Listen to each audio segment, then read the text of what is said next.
Good day. This is Veterans Day. I don't know what you're supposed to say exactly because it's really not something that you would say Happy Veterans Day because it is a solemn day. It's also my father's birthday. He would be 99 this year.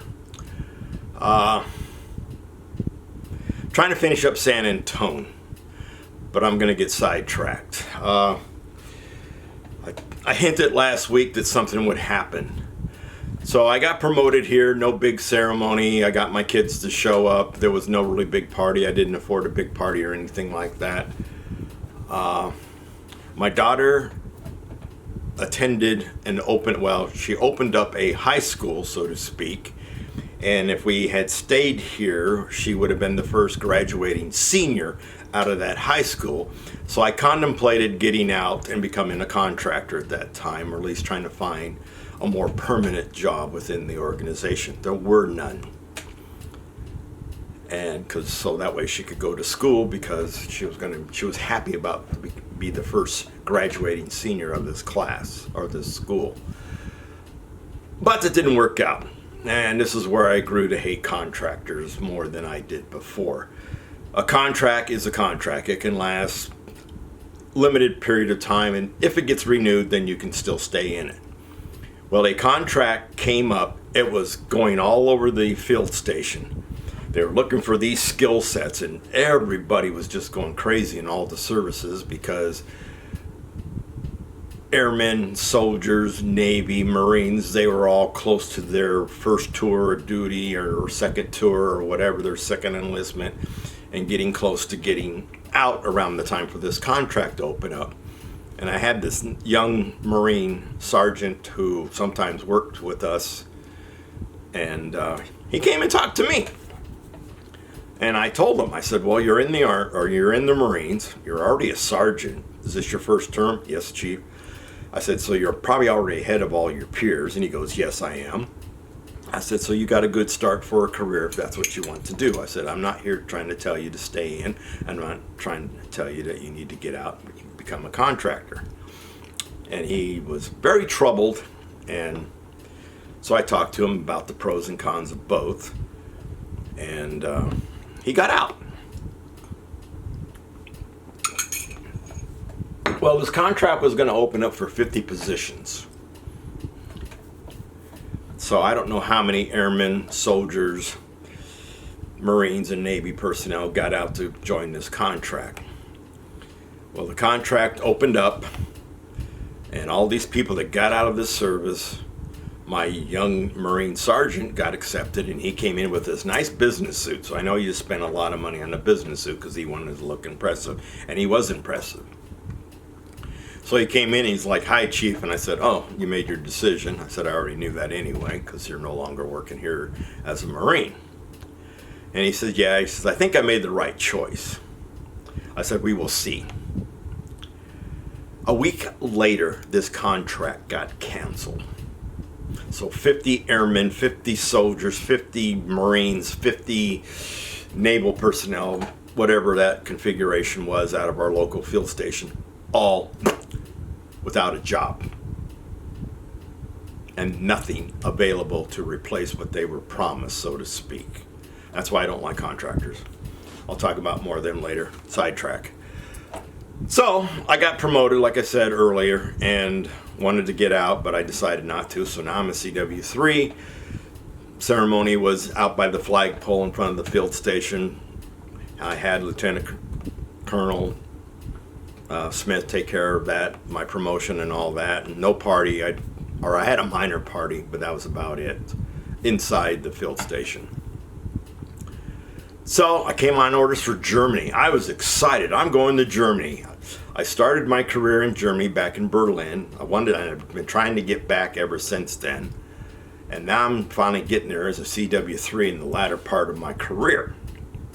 So got my clearing papers, cleared the post, shipped my household goods, took care of all the finances that I needed to take care of. My mother and my oldest son were going to stay here in this house and take care of it for me while I was in Germany.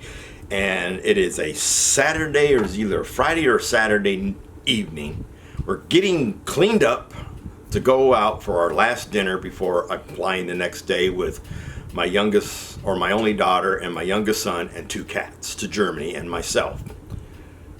There's a knock on my door. I'm half naked. I got bottoms on, no top. And 3 San Antonio sheriffs. And out in the street is my ex, the mother of these 2 children with me. Good timing. She had a court order saying that the kids were now hers for a new trial. My next door neighbor was also a sheriff, but these guys did not know each other, which was really strange because he showed up with civilian attire and had his weapons belt on. And the sheriffs that were dressed, the main one standing in my door so I couldn't close it, and I heard my ex shout, "Oh, he's also got guns!" Yeah, like I'm gonna open fire, well, on her, not them. Just kidding. So he's there standing in his pistol belt, and the sheriff looks over at him. He says, "What are you doing here?" And he said, "He's my neighbor, and your presence here just put me on duty." He says, "I'm also a sheriff."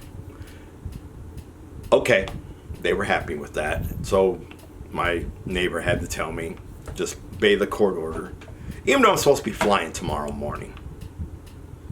Well, call up my company commander. He was shocked and amazed. He says, "Okay, we'll cancel everything. It's the weekend. We can't do nothing, but Monday morning we'll get everything straightened out."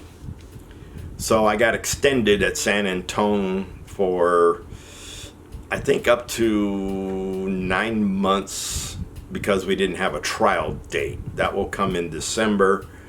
So I can't go back to my old job because I've already been replaced. So they put me in this section where it's all civilians and 1 warrant officer who just came down on a tasker to go to Iraq. So I was going to fill in for him while part of his time he would be gone over in Iraq. I don't remember exactly what we did. We worked on projects is all I can say.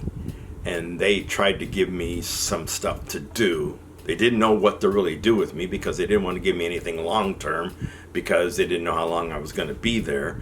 And this happened in July, the losing of the children, and our trial wasn't until Christmas break, just before Christmas break. So I had the other half of the year to still, before the trial would come up. So the trial came up, I lost custody, so I was going to Germany by myself, no big deal. And then I think about mid-January, I finally said after the trial, after the Christmas season, I'm like, well, I'm ready to go. I'm ready to report. So they had delayed me, and in this delay, it had prevented me from getting over there and not even processing in and going on a TDY with the brigade command or the battalion command to go downrange into Iraq too for a period of time. I was going to follow on as a replacement. They were already there, but I was slated to join them downrange once I reported into Germany. So it saved me a TDY.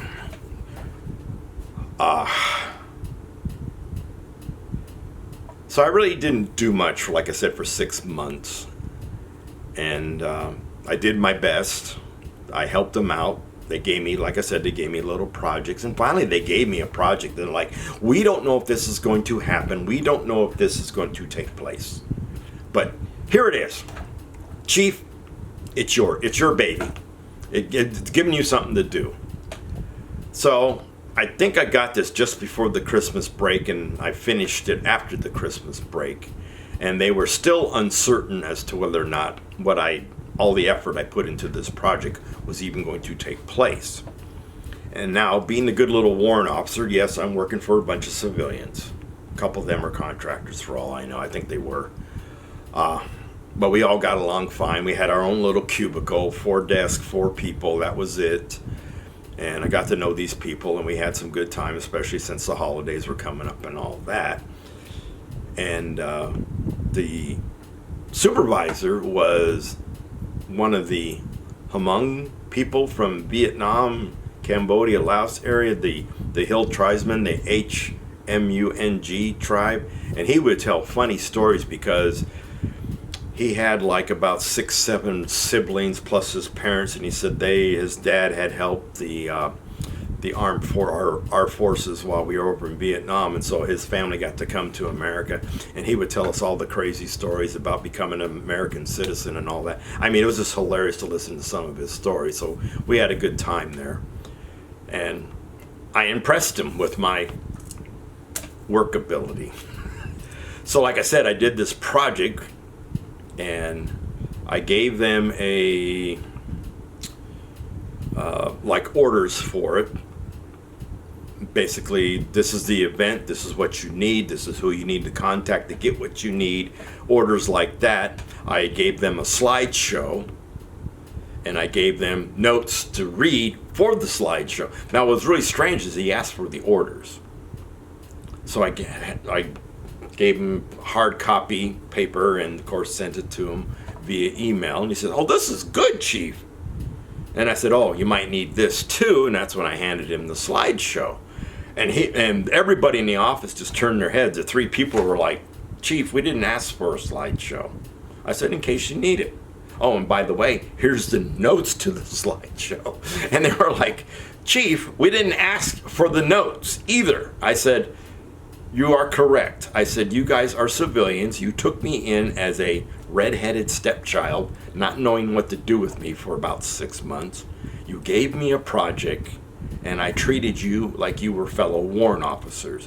I gave you A, B, and C. And now if you needed a D, I would have provided that too." And this, like I said, the supervisor, he was just amazed that I went to all this trouble, especially for the slideshow. He was not expecting that. He just wanted the orders written, because, you know, you have to do analysis and everything and figure out who can provide what and where you need and blah, blah, blah.